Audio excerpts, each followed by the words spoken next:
नमो विष्णुपादाय कृष्णपृष्ठाय भूतले श्रीमते भक्ति वेदांत स्वामिन् इति नामिने नमस्ते सरस्वती देवे गौरवाणी प्रचारिणे निरविशेष शून्यवादी पाश्चात्य देशतारिणे जय श्री कृष्ण चैतन्य प्रभु नित्यानंद श्री अद्वैत गदाधर श्रीवासादि गौर भक्त वृंद हरे कृष्णा कृष्णा कृष्णा हरे हरे हरे राम राम राम हरे हरे हरे कृष्णा कृष्णा कृष्णा हरे हरे हरे राम राम राम हरे हरे हरे कृष्णा कृष्णा कृष्णा हरे हरे हरे राम राम राम हरे हरे। भक्ति वेदांत स्वामी ठाकुर श्रील प्रभुपाद की विजय हो। हृदय गौर प्रेमानंदे हरि हरि बोल। जय श्री प्रभुपाद। माता जी, आप ये लोग हरि बोल बोलते हैं, इसका क्या मतलब होता है? हरि बोल का अर्थ होता है सदैव हरि का नाम लें, हरि बोल। और हरि बोल। और इसका जो एक हिस्ट्री जो है ना, वो ये है कि भगवान श्री कृष्ण चैतन्य महाप्रभु के रूप में 500 वर्ष पहले आए थे मायापुर में, नवद्वीप में। ठीक है, तो जो चैतन्य महाप्रभु हैं वो साक्षात, आप देखेंगे ना, ये देखिए, ठीक है, तो ये जो है ना अर्चा विग्रह, ये है श्री चैतन्य महाप्रभु और श्री नित्यानंद प्रभु के। श्री चैतन्य महाप्रभु साक्षात भगवान श्री कृष्ण है, जो कि राधा रानी के भाव में यहाँ कलयुग में 500 वर्ष पहले आए थे, ताकि कलयुग का धर्म है हरि नाम संकीर्तन, उसको वो स्टार्ट करें। उसका एक प्रकार से क्या इनॉग्रेशन, उद्घाटन जैसे होता है ना, उसकी शुरुआत करें। और नित्यानंद प्रभु जो है वे है बलराम जी। ठीक है, तो ये जो है ये श्री कृष्ण। अब आप यहाँ पर देखिए, ये जो है ना,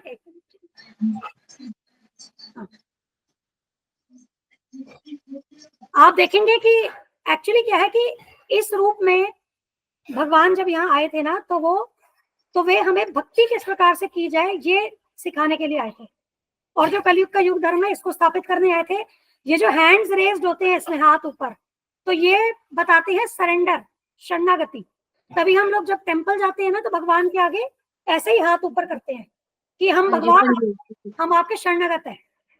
जी मां। ठीक है, तो जब ये चैतन्य महाप्रभु छोटे थे ना, उन्होंने क्या है कि अपने अवतरण से ही हरि नाम जो है ना वो लोगों के मुख पर लाना शुरू कर दिया था। मतलब एकदम जब जन्म हुआ था तभी से। अब जैसे जब छोटे थे तो उनकी एक लीला में आता है कि जब वो रोने लगते थे ना, तो जब माताएं हरि बोल बोलती थी तो वो चुप हो जाते थे। जी, तो ये एक हिस्ट्री है। तो बेसिकली इसका मतलब यही है कि हमेशा हमें सदैव हरि का नाम लेना है। तो हम जनरली क्या है कि हम हरे कृष्णा हरि बोल, आप ऐसे बोलते हुए भी सुनेंगे। या कई बार कोई चीज होती है ना कि मान लीजिए किसी ने बहुत अच्छी सेवा करी और उसके बारे में जैसे गुरुजी मान लीजिए हमें बता रहे हैं कि भाई इन्होंने बहुत अच्छी सेवा करी या जो भी, तो सब कहते हैं हरि बोल।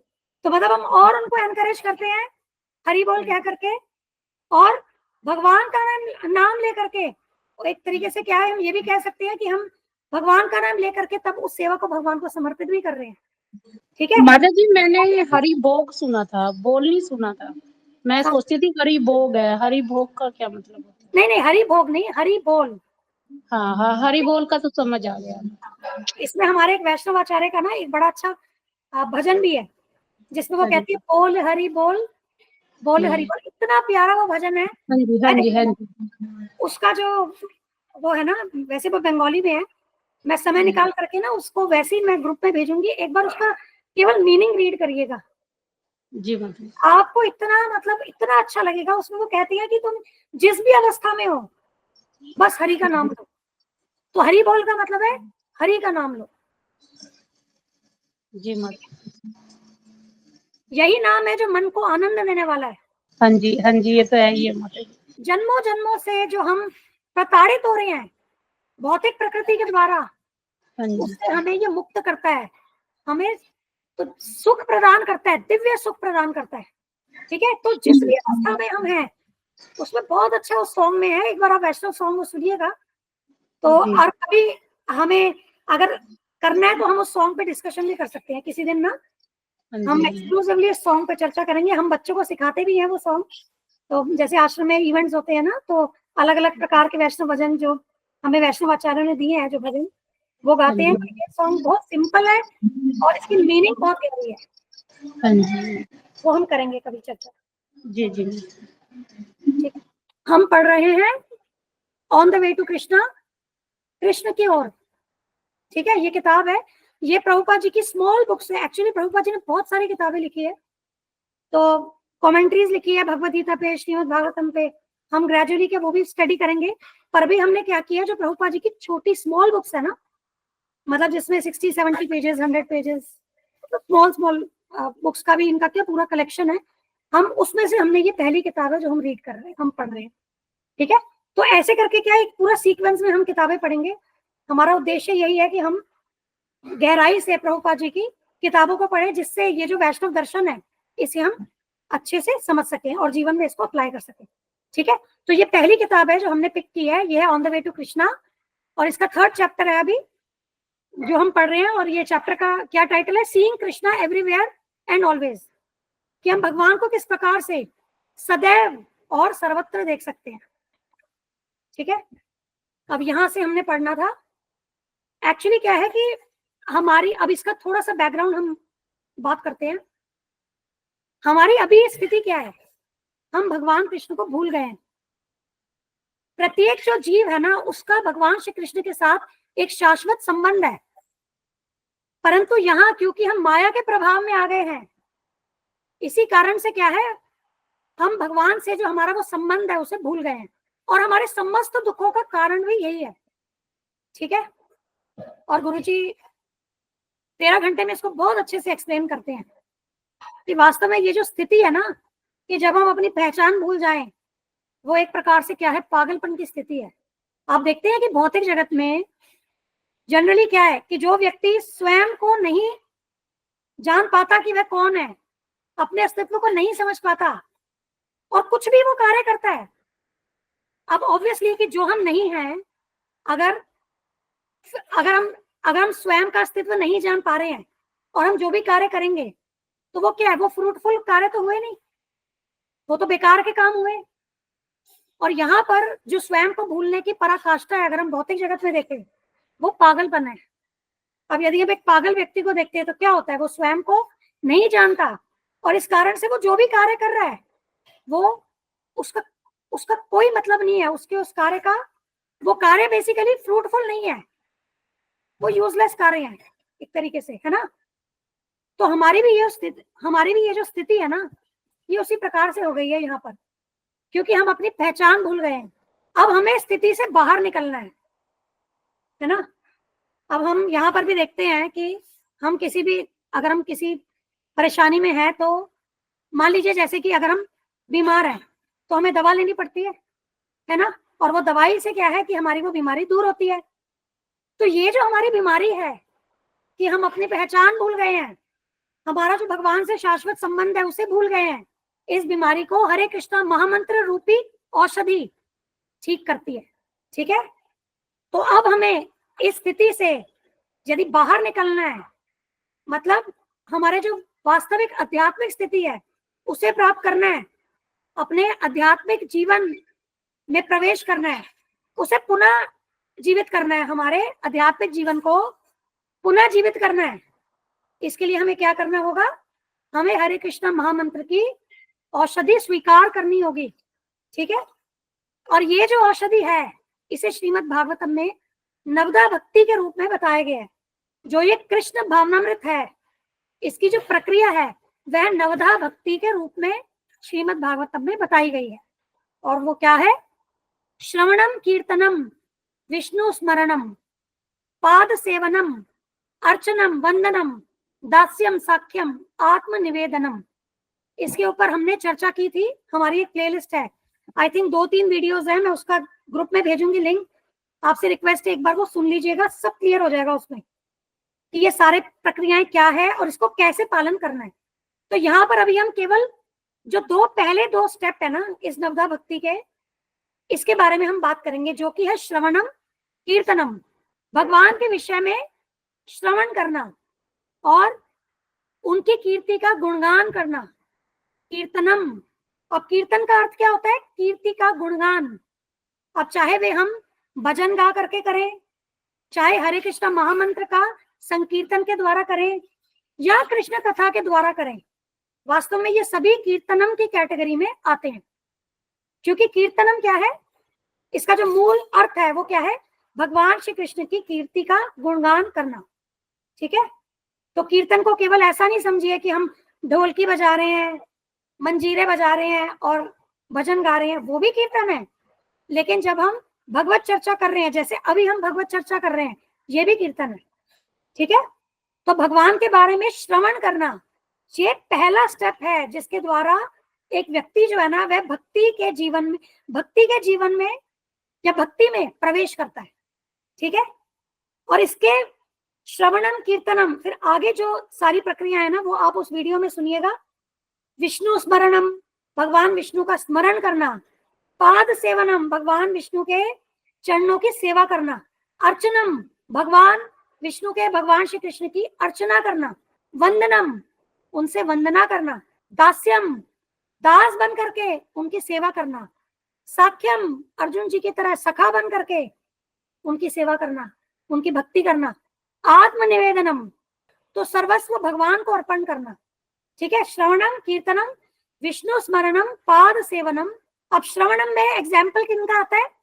परीक्षित महाराज का, जो वे सुखदेव गोस्वामी जी के द्वारा श्रीमद् भागवतम का श्रवण करते हैं। कीर्तनम सुखदेव गोस्वामी, विष्णु स्मरणम प्रहलाद महाराज, पाद सेवनम लक्ष्मी देवी, अर्चनम में पृथु महाराज आते हैं, जो भगवान के अर्चा विग्रह हैं उनको उनकी सेवा करना। ठीक है, पूर्ण वैभव के साथ उनको ऑफरिंग्स करना, उनकी सेवा करना। वंदनम, गजेंद्र जी की स्टोरी आपने सुनी होगी, गजेंद्र मोक्ष, वंदनम, वंदना करना, प्रेयर्स। दास्यम, हनुमान जी, साख्यम, अर्जुन जी, आत्मनिवेदनम, बलि महाराज। ठीक है, तो अब यहाँ पर प्रभुपाद जी बता रहे हैं कि ये जो श्रवणम कीर्तनम का, क्योंकि अभी क्या कह रहे हैं कि ये कलयुग में क्या है? कलयुग केवल नाम आधार, तो भगवान श्री कृष्ण के दिव्य नामों का श्रवण और कीर्तन यही हमारा कलयुग का धर्म है।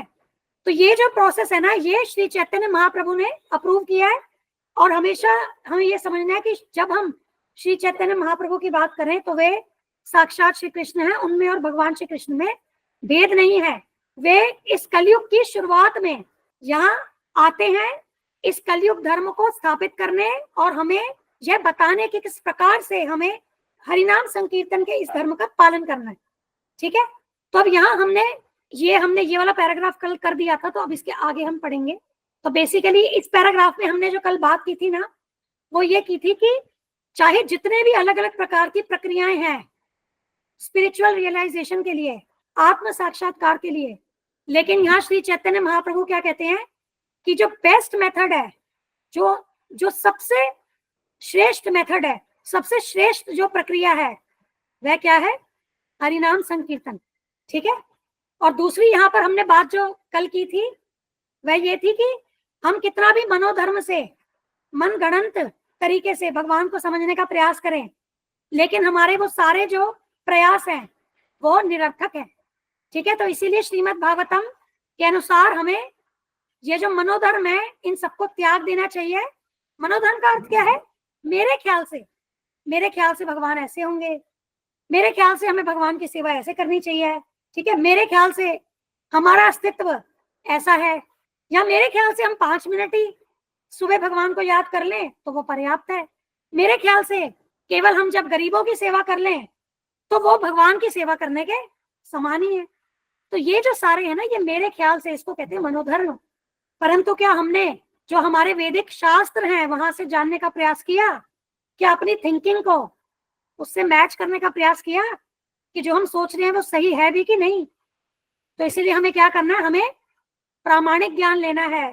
अब यदि हम भौतिक ज्ञान की भी बात करें, अब स्कूल में जब हमें टीचर बताती है 2 + 2 4 है, हम तो नहीं कहते कि मेरे ख्याल से 2 + 2 तो 5 है, मैं तो 4 को नहीं मानूंगी, 2 + 2 तो 5 ही होता है, मैं तो 5 ही लूंगी। हम ऐसा नहीं करते ना, क्योंकि टीचर जो है वो ऑथोराइज्ड है, वो प्रामाणिक है, और वो जो भी किताबों को रेफर कर रही हैं या उन्होंने ये ज्ञान आगे अपने टीचर से लिया है ना, जो कि ऑथोराइज्ड है।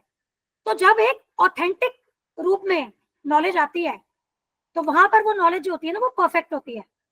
अब यहाँ पर अगर कोई भी बीच में टीचर इस गुरु शिष्य परंपरा में, एक तरीके से ये भी गुरु शिष्य परंपरा है, जो भौतिक ज्ञान भी ले रहे हैं वो भी गुरु शिष्य परंपरा से ही, स्कूल में जैसे अगर हम बात करें सिंपल ये वाला 2 + 2 की अगर हम बात करें इसी एग्जाम्पल की, तो अगर कोई भी टीचर इसमें मेरे ख्याल से जोड़ देंगी तो क्या होगा? आगे सारा जो ज्ञान आगे जा रहा है ना वो गलत हो जाएगा। तो उसी प्रकार से जब हमें आध्यात्मिक ज्ञान लेना है तो हमें वह ज्ञान भगवान के प्रामाणिक प्रतिनिधि, जिन्हें गुरु कहते हैं, उनसे लेना चाहिए। और उन्होंने अपने जो गुरु हैं, जो भगवान के प्रामाणिक प्रतिनिधि हैं, जो उनसे सुना है, उसी के आधार पर हमें वे प्रामाणिक ज्ञान देते हैं। तो यही प्रक्रिया है। मतलब अगर ये नॉलेज लेनी है तो ऐसा नहीं है कि कई लोग आप देखेंगे ऐसा बोलते हैं, हम तो सब जगह सुन लेते हैं, जो अच्छा लगे वो ले लेते हैं। अच्छा, अब आप बताइए कि जो आपको अच्छा लगता है उसकी डेफिनेशन क्या है? जो आपके मन को अच्छा लगे, आपकी बुद्धि को अच्छा लगे, या आपकी इंद्रियों को अच्छा लगे? क्या इस मापदंड पे आप इस चीज को समझेंगे कि कौन सा ज्ञान सही है, लेने योग्य है, कौन सा नहीं? ऐसा नहीं है ना। कोई भी ज्ञान प्रामाणिक है उसे हम कैसे जानेंगे? उसको शास्त्रों के आधार पे ही जानेंगे। ऐसा नहीं कि हमें अच्छा लग गया तो वो ज्ञान सही हो गया। कई बार शास्त्रों में कुछ ऐसी बातें लिखी है जो हमें शायद अच्छी ना लगे, जिसे हमारा मन स्वीकार ना करे, हमारी बुद्धि स्वीकार ना करे, या हमारी इंद्रियां स्वीकार ना करें। तो इसका मतलब ये थोड़ी ना है कि वो ज्ञान गलत हो गया। गुरुजी बताते हैं 13 घंटे का जो कोर्स है उसमें एक कहावत है ना, कहते हैं सत्य कड़वा होता है। तो गुरुजी कहते हैं सत्य कड़वा नहीं होता, सत्य भगवान श्री कृष्ण का एक और नाम भी है। सत्य हमेशा मीठा होता है, लेकिन जब वो परिस्थिति होती है जिसमें हम उस सत्य को स्वीकार नहीं करते हैं तब हमें वह कड़वा लगता है। उसी प्रकार से जैसे यदि हमें हाई फीवर है और अगर हमारे सामने बहुत अच्छे अच्छे व्यंजन रख दिए जाएं, हमें उनका स्वाद नहीं आएगा, हम उसे एंजॉय नहीं कर पाएंगे, क्योंकि हम रुग्ण अवस्था में, हम बीमार हैं। उसी तरीके से जब हम इस भौतिक प्रकृति से प्रभावित होते हैं, हम यहाँ भवरोग से ग्रस्त होते हैं। भवरोग क्या है? जन्म, मृत्यु, जरा, व्याधि। जब हम अपने आप को, अपनी वास्तविक पहचान भूल जाते हैं और स्वयं को समझते हैं कि हम ये शरीर है, हम ये मन है, तो जब हम इस मिसअंडरस्टैंडिंग में होते हैं तो इसके कारण क्या होता है? हम यहाँ भौतिक जगत में बंध जाते हैं। इस फॉल्स अंडरस्टैंडिंग के कारण हम इस भौतिक जगत में बंध जाते हैं और जन्म, मृत्यु, जरा, व्याधि इससे ग्रसित हो जाते हैं। तो इसीलिए शास्त्रों में कही गई वाणी, हमें ऐसा हो सकता है कि कुछ बातें हमें कड़वी लगे, परंतु वे कड़वी नहीं है, वे सत्य हैं। हम रोगी हैं जो हम उसे स्वीकार नहीं कर पा रहे। और वैसे भी आप इसको एक फंडामेंटली ऐसा भी समझिए, अगर मैं आकर के आपको बोलूं कि मैं आपको बहुत मीठी मीठी बातें बताऊंगी जो आपको बहुत अच्छी लगेगी, लेकिन वो बातें ना गलत होगी, वो झूठ होंगी, तो आप मुझे क्या कहेंगे? नहीं नहीं माता जी, हमें चाहे कितनी भी मीठी बात हो, हमें मीठी नहीं, हमें तो सत्य जानना है, हम आपसे झूठी बातें क्यों सुने? हर एक व्यक्ति सत्य जानना चाहता है ना। हम कभी झूठ जानना चाहते भी हैं? किसी को सुनना है वो कहे नहीं नहीं मुझे ना झूठ बताइए, मुझे झूठ जानना बहुत अच्छा लगता है, ऐसा नहीं है ना। तो हम जो भी ये चर्चा कर रहे हैं ना, ये पूर्ण रूप से सत्य के विषय में कर रहे हैं जो शास्त्र में दिया गया है। और जहां पर हमें वो सत्य कड़वा लगे तो हमें क्या समझना होगा? कमी हम में है, हम रोगी हैं, हमें फिर प्रभुपाद जी से, भगवान श्री कृष्ण से प्रे करनी होगी। और इसीलिए हम क्लासेस के पहले प्रे करते हैं कि प्रभुपाद जी हम इस सत्य को समझ सके, अपने जीवन में लगा सके, हम सत्य के पथ से विपथ नहीं हो। क्योंकि अगर हम विपथ हुए तो वो तो उसी प्रकार से हो गया जैसे कबूतर आंखें बंद करके बैठा है कि बिल्ली तो आएगी नहीं तो मैं सुरक्षित हूं। तो क्या वो सुरक्षित है? उसी प्रकार से हम यहाँ पर इस भौतिक जगत में सुरक्षित नहीं है। हमें मृत्यु का सामना करना ही होगा, हमें बीमारियों का सामना करना होगा। जो डे टू डे लाइफ में दैनिक हमें जो परेशानियां आती है वो हमें झेलनी होगी। तो अब वो सुरक्षा कवच हमें कैसे प्राप्त होगा? वो हरिनाम संकीर्तन के द्वारा होगा। क्योंकि फिर क्या होगा, जैसे जैसे हम इस ज्ञान में आगे बढ़ेंगे तो ये जो भौतिकता की बेड़ियां है ना, जिससे हम इस भौतिक जगत में बंधे हैं, बेड़ियां जो है ना वो खुलती जाएंगी, हम मुक्त अवस्था में आते जाएंगे। फिर ये जो परिस्थितियां हैं जो इस भौतिक जगत में रहने के कारण हमें फेस करनी पड़ती है, हम पर इनका प्रभाव नहीं पड़ेगा। और इस जन्म के बाद हम आध्यात्मिक जीवन प्राप्त करेंगे, भगवान का आध्यात्मिक धाम प्राप्त करेंगे। क्योंकि भगवान कहते हैं कि जो मेरे आध्यात्मिक धाम को प्राप्त कर लेता है वो पुनः इस भौतिक जगत में लौट कर नहीं आता। इसलिए फिर हम इस भौतिक जगत में, इस दुखों के संसार में हम कभी भी लौट कर नहीं आएंगे। अब ये कोई नेगेटिव सोच नहीं है कि ये संसार दुखों का है। ये तो भगवान स्वयं बोलते हैं भगवद गीता में, दुखालयम अशाश्वतम। ये संसार दुखों का घर है और ये अशाश्वत, ये अस्थाई है, टेम्पररी है। ठीक है। तो वास्तव में क्या है कि जब हम आध्यात्मिक ज्ञान ले रहे हैं ना तो हम सच्चाई से मुंह नहीं मोड़ रहे हैं, एक्चुअली हम वास्तविकता में ही जी रहे हैं। जब हम आध्यात्मिक ज्ञान लेते हैं तो हम वास्तविकता में जी रहे हैं। और यदि हम इससे मुख मोड़ते हैं तो हम क्या है, हम भ्रम में हैं, हम माया के चंगुल में हैं और हम वास्तविकता से दूर हम भ्रमित जीवन जी रहे हैं। ठीक है। तो आज हमने थोड़ा सा इसीलिए कुछ इन बातों पे चर्चा की ताकि जो नए आए हैं ना तो थोड़ा सा आप कनेक्ट कर पाए। ठीक है। क्योंकि ये हमें एक कन्विंस होना बहुत जरूरी है कि हम ये नॉलेज ले क्यों रहे हैं। जब आप कन्विंस होंगे तभी तो आप आगे भी प्रयास करेंगे ना। तो इसीलिए थोड़ा सा हमने बैकग्राउंड आज डिस्कशन किया कि हमें क्यों ये नॉलेज लेना चाहिए।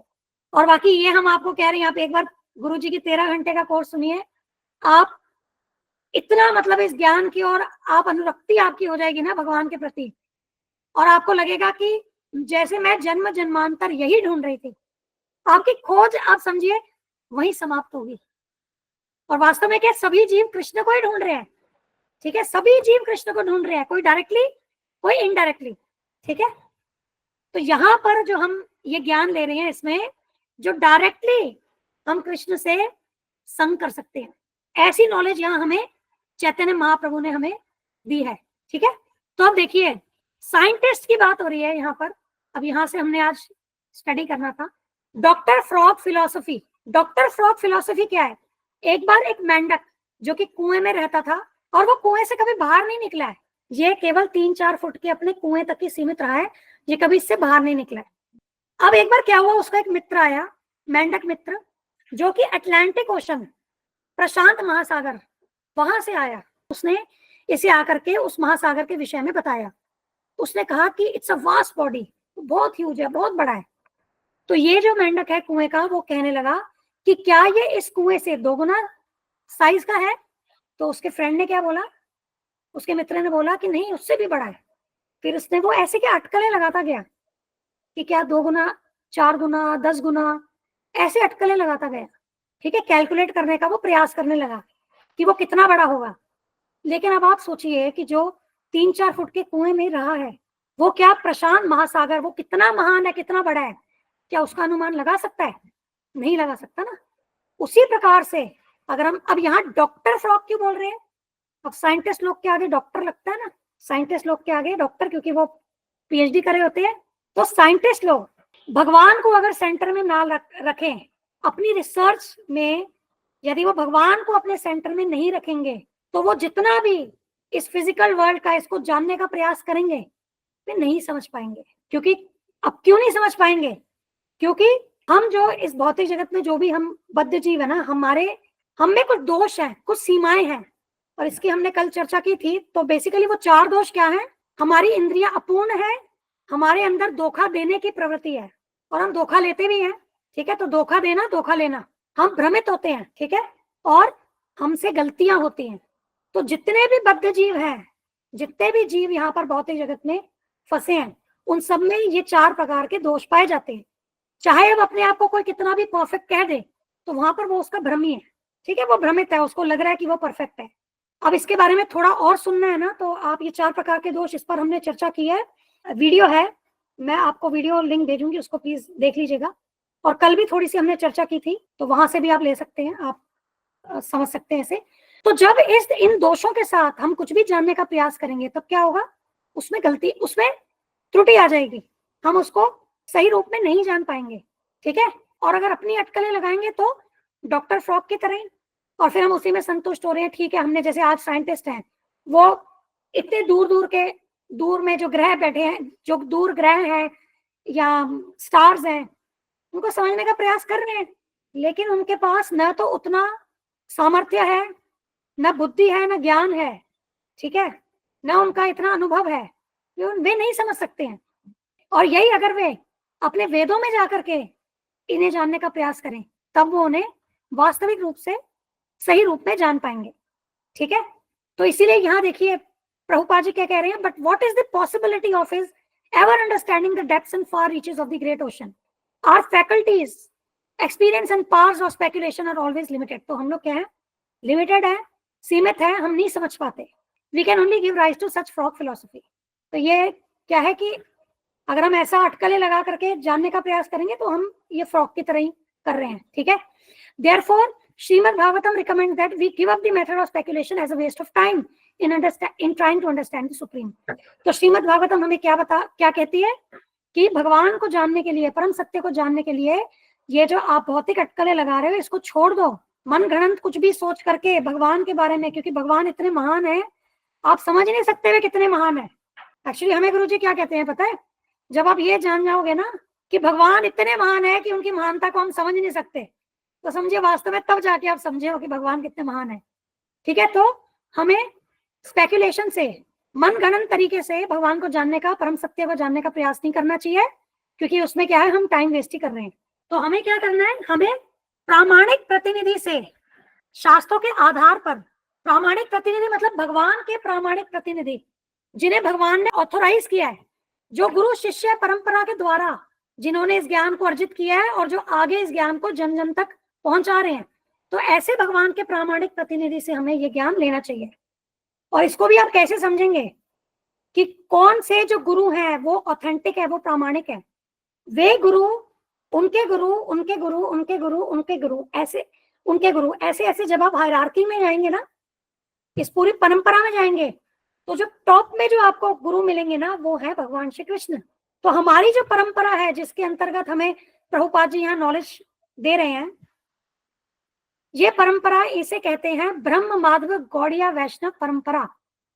और जिसके बाद श्रीमद् भगवत गीता यथारूप है, आप उसमें देखेंगे प्रभुपाद जी ने इस परंपरा के विषय में वहां बताया है। तो ये जो ज्ञान है, ये ओरिजिनली भगवान श्री कृष्ण से आया है, जो आदि गुरु हैं। उन्होंने ब्रह्मा जी को दिया, ब्रह्मा जी ने नारद जी को, नारद जी ने व्यास देव जी को, व्यास देव जी ने सुखदेव गोस्वामी जी को, और इस प्रकार से माधवाचार्य जी, फिर चैतन्य महाप्रभु, षड गोस्वामी। और जबकि यहाँ चैतन्य महाप्रभु कौन है? वे स्वयं भगवान श्री कृष्ण हैं, लेकिन वे यहाँ पर भक्त के रूप में आए हैं, तो आपको परंपरा में उनका भी नाम आता है। फिर चैतन्य महाप्रभु के जो डिसाइपल्स हैं, षड गोस्वामी, 6 गोस्वामी, और इस प्रकार से फिर श्रील जगन्नाथ दास बाबा जी, फिर श्रील भक्ति विनोद ठाकुर जी, फिर श्रील गौर किशोर दास बाबा जी, श्रील भक्ति सिद्धांत सरस्वती महाराज, उसके बाद श्रील प्रभुपाद, ठीक है। तो वो पूरी परंपरा आप देख सकते हैं। तो कलयुग में 4 प्रकार की परंपराएं बताई हैं जो कि ऑथेंटिक है, प्रामाणिक है। एक है जो ब्रह्मा जी से आई है, जिसमें हम हैं। एक लक्ष्मी जी से आई है, जिसे कहते हैं श्री परंपरा। उसमें फिर कैसी होगी परंपरा? भगवान श्री कृष्ण उनसे लक्ष्मी जी को वो ज्ञान गया, और फिर इस तरह से ज्ञान क्या है आगे गुरु शिष्य परंपरा के द्वारा आगे जन जन तक पहुंचा। और ये जो परंपरा है ना, इनके विषय में पद्म पुराण में बताया गया है। तो हमारे जो आचार्य हैं जो पद्म पुराण में जैसे बताया गया, तो माधवाचार्य जी, ठीक है, वैसे ही श्री परंपरा जो है लक्ष्मी जी से जो आई है, उसमें रामानुजाचार्य जी है, ठीक है, तो वो भी ऑथेंटिक परंपरा है। और फिर आती है कुमार परंपरा। कुमार परंपरा, वे जो ब्रह्मा जी के 4 पुत्र हैं, उनसे वो आई है परंपरा। पर अब ये समझना है ये शुरू कहाँ से हुई है, भगवान से। तो ब्रह्मा जी के 4 पुत्रों ने, उन्होंने ज्ञान कहाँ से लिया, भगवान श्री कृष्ण से, फिर आगे परंपरा उन्होंने आगे चली, ठीक है। तो वो है कुमार परंपरा। उनके जो आचार्य हैं वे हैं निम्बार्क आचार्य, मेरे ख्याल से नवकिशोर माता जी निम्बार्क आचार्य है। यस माता जी। ठीक है। और फिर एक और परंपरा है जिसको कहते हैं रुद्र परंपरा, जो शिव जी से आई है, और उनके आचार्य कौन है, विष्णु स्वामी। और ये चारों परंपराएं जो है ना, ये साउथ इंडिया से आई है, और इनके बारे में जो उल्लेख है वह पद्म पुराण में है। और फिर ये जो आचार्य हैं, ये भी हमने आपको नाम बता दिए। ये सब गुरुजी ने 13 आवर्स कोर्स में बताया है। अब वहां से आप डिटेल में वहां से सुनिएगा, ठीक है। माता जी 4 कुमार, हाँ, एक ब्रह्मा जी से, ठीक है, फिर कुमार परंपरा 4 कुमारों से, फिर श्री परंपरा लक्ष्मी जी से, और रुद्र परंपरा शिव जी से। अच्छा। तो हमें जो ज्ञान लेना है वह प्रामाणिक परंपरा से लेना है। अपनी अटकलें लगा करके एक कुएं के मेंढक की तरह ज्ञान नहीं लेना। अब इसमें क्या है, इस स्टोरी के ना 2 वेरिएंट आते हैं। माता जी, हाँ जी। माता जी ये सीरीज वाइज तो नहीं है? नहीं नहीं बेटा, नहीं, सीरीज वाइज नहीं है, अच्छा अच्छा। ठीक है। इस स्टोरी का ना एक और वेरिएंट आता है कि क्या होता है कि ये जो डॉक्टर फ्रॉग है ना, कुएं का मेंढक, इसको बहुत अभिमान है कि मुझे तो सब पता है, मैं तो सुपर इंटेलिजेंट हूँ। तो जब इसका मित्र प्रशांत महासागर के बारे में बताता है ना, तो ये उससे पूछता है कि 2 गुना, 4 गुना, 10 गुना और बड़ा, ऐसे करके जब पूछता है ना, तो अपने अहंकार में वो फूलता जाता है। और अल्टीमेटली जब वो नहीं समझ पाता या उसको मापने का प्रयास करता जाता है, तो वो ब्लास्ट हो जाता है। इसका ऐसा भी एक वेरिएंट आया है। तो इसका अर्थ क्या है, अगर हम अहंकार करेंगे और हम सोचेंगे कि हम तो सब कुछ जानते हैं, तो हम भी क्या है, और फूलना ही होता है अहंकार में, है ना।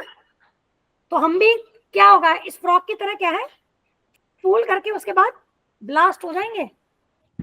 तो ये जो अगर हम ये वाला प्रोसेस फॉलो करते हैं ना, डॉक्टर फ्रॉग वाला, तो क्या कर रहे हैं हम स्पिरिचुअल सुसाइड कर रहे हैं। आत्मा का हनन करने वाला मार्ग है ये, क्योंकि हम कभी भी जान नहीं पाएंगे कि हम कौन है। अब इसी को एक तरीके से और सोचो, ब्लास्ट हो गए तो क्या हो गया, खत्म हो गए। अब आत्मा तो कभी खत्म नहीं हो सकती, आत्मा सनातन है, थी, है और रहेगी। आत्मा का कभी नाश नहीं हो सकता। लेकिन हम क्यों कह रहे हैं फिर भी आत्महनन, क्योंकि जो हम हैं, यदि हम वो नहीं जान सके, हम अपनी स्वाभाविक स्थिति में स्थित नहीं हो सके, तो वो आत्मा के हनन के समान ही तो हो गया ना। इस तरीके से आपको समझना है, ठीक है। तो अब आगे देखिए, यहाँ बता रहे हैं कि अब इसको आई थिंक कल करें, क्योंकि 12:30 हो गए। सैटरडे को तो सब लोग को बहुत काम भी होता है घर में। तो अब हम नेक्स्ट टाइम क्या पढ़ेंगे, कल हम करेंगे क्लास, ठीक है। कल सब आ सकते हैं संडे के दिन, कल जी वैसे माता हम जी। संडे क्लासेस, माता हाँ, जी अगर मेरा बाहर जाने का नहीं हुआ तो तो मैं आ जाऊंगी। कंफर्म कीजिए तभी करेंगे। मेरा पक्का नहीं है कल का, मेरा को बाहर जाना है ठीक है, कल। आपका पक्का नहीं है, और भूमिका आ सकती है, ममता माता जी आप आ सकते हो, हाँ हाँ जी, हाँ जी, हाँ जी माता जी। सुमन माता जी आप आ सकते हैं। मैं ग्रुप में डाल दूंगी, पोल कर दूंगी, ठीक है। जी माता जी। कोई क्वेश्चन नहीं है। नो माता जी। नहीं माता जी कोई क्वेश्चन नहीं है, और मैंने ये थ्योरी पहले भी आपकी ना वीडियो में सुन ली थी, ये वाली थ्योरी ना। ठीक है, बहुत बढ़िया, हाँ ठीक है माता जी। ठीक है। ठीक है, फिर क्लोज करते हैं, फिर हम कल आगे रीडिंग करेंगे, अगर कल अटेंडेंस होगी तो, अदरवाइज फिर मंडे को, ठीक है। ठीक है, थैंक यू, सब अपना ध्यान रखिएगा। हरे हरे कृष्णा, कृष्णा सभी को दंडवत हरे प्रणाम। कृष्ण। हरे कृष्ण हरे कृष्ण। जय श्री प्रभु, कृष्णा माता जी दंडवत प्रणाम। जय शीला प्रभुपाद। हरि बोल।